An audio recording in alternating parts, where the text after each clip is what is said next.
Assalamualaikum warahmatullahi wabarakatuh. Nama saya Satria, NPM 234206111591.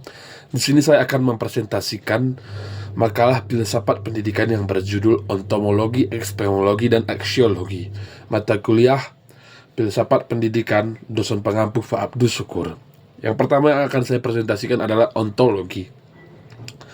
Ontologi berasal dari kata Yunani, ontos yang berarti ada, dan logia yang berarti ilmu atau studi. Dengan demikian, ontologi dapat diartikan sebagai ilmu yang mempelajari tentang keberadaan dan realitas. Ontologi berfokus pada pertanyaan mendasar mengenai apa yang ada, bagaimana sesuatu itu ada, dan apa sifat yang ada.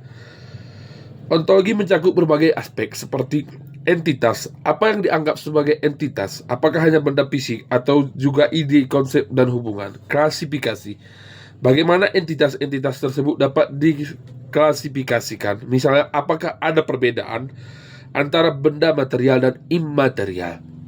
Hubungan, bagaimana entitas-entitas tersebut saling berhubungan, apa yang membedakan suatu entitas dari yang lain.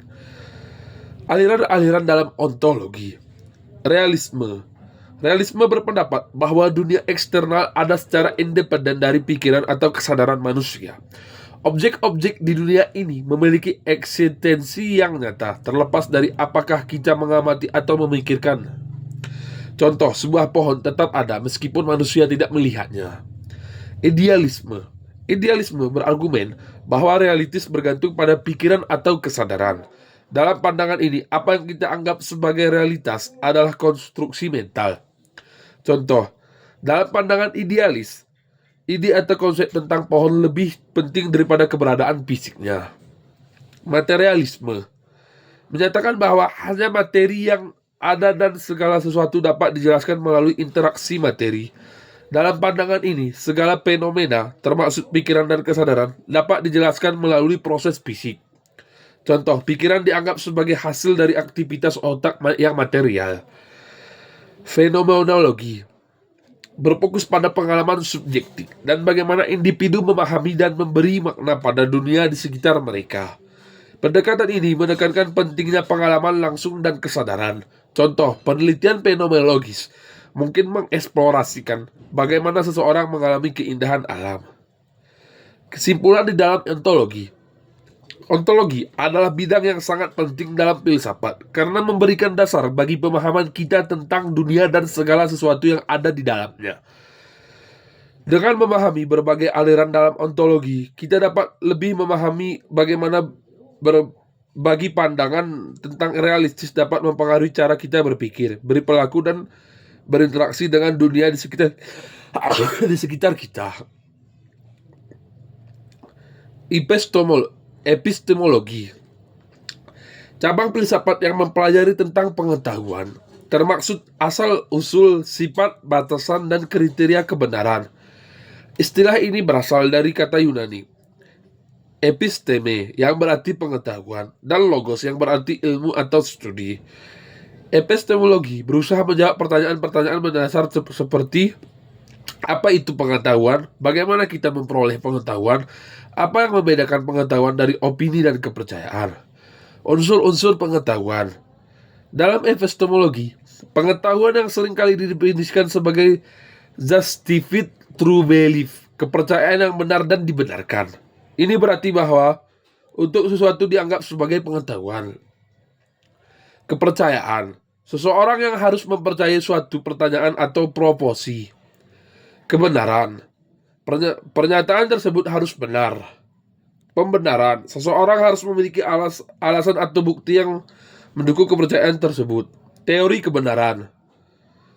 Teori korespondensi menyatakan bahwa kebenaran ditentukan oleh kesesuaian antara pernyataan dan fakta di dunia nyata. Jika pernyataan mencerminkan keadaan yang sebenarnya, maka pernyataan tersebut dianggap benar. Contoh, pernyataan salju berwarna putih dianggap benar jika salju memang berwarna putih.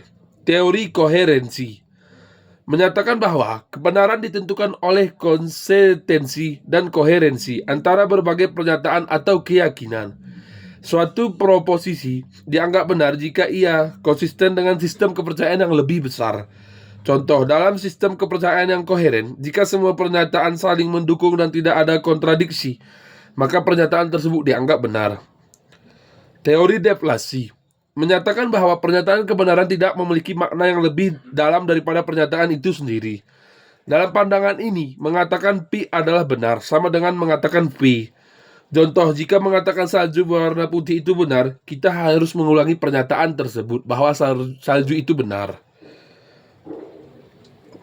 Kesimpulan, epistemologi adalah bidang yang sangat penting dalam filsafat karena memberikan kerangka untuk memahami bagaimana kita memperoleh pengetahuan dan bagaimana kita dapat menentukan kebenaran. Dengan memahami berbagai teori dan batasan pengetahuan, kita dapat lebih kritis dan mengevaluasi informasi dan keyakinan.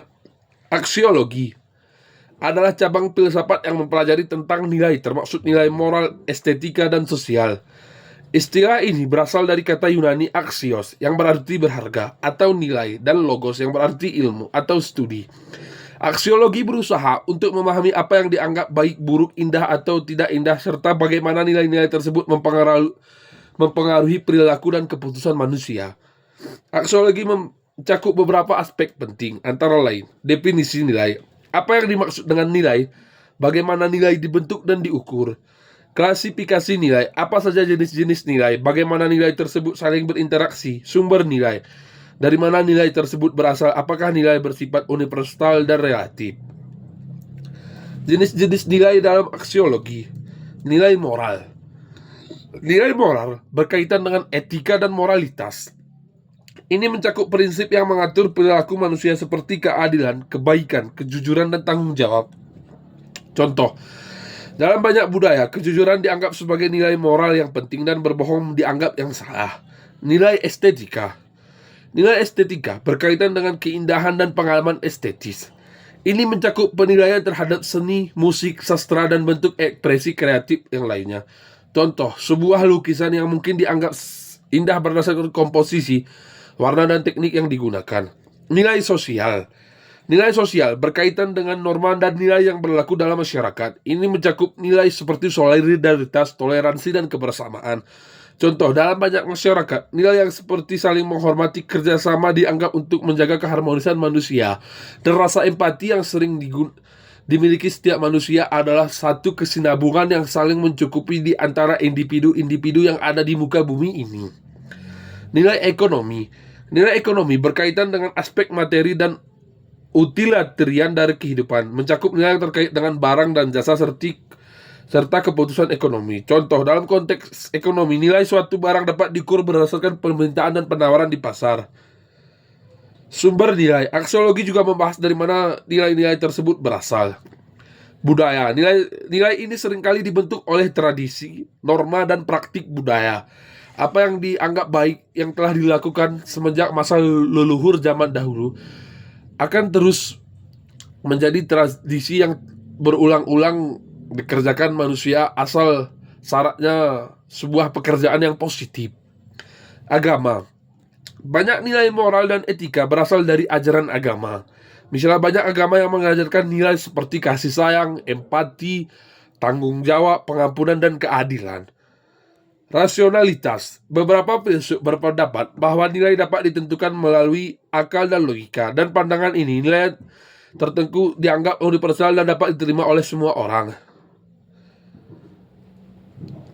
Kesimpulan, aksiologi adalah bidang filsafat yang sangat penting dalam filsafat karena memberikan kerangka untuk memahami nilai-nilai yang memandu perilaku manusia dan interaksi sosial. Dengan memahami berbagai jenis nilai dan sumber, kita dapat lebih baik mengevaluasi tindakan kita sendiri dan orang lain, berkontribusi pada masyarakat yang lebih baik. Baik, sampai di sini hasil presentasi saya. Bila Anda salah, mohon maaf. Assalamualaikum warahmatullahi wabarakatuh.